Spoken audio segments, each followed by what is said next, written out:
तो चलिए जान लेते हैं कि किया करेंस के अंदर 8 इंजेक्टर की वायरिंग किस तरह से करते हैं। तो ये हमारे 8 इंजेक्टर किया के करेंस के,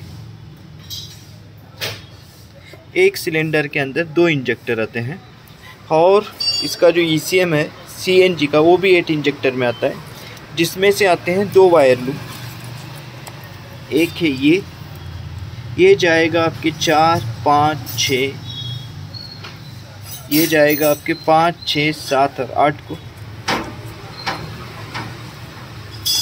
और ये जाएगा आपके 1, 2, 3 और 4 में।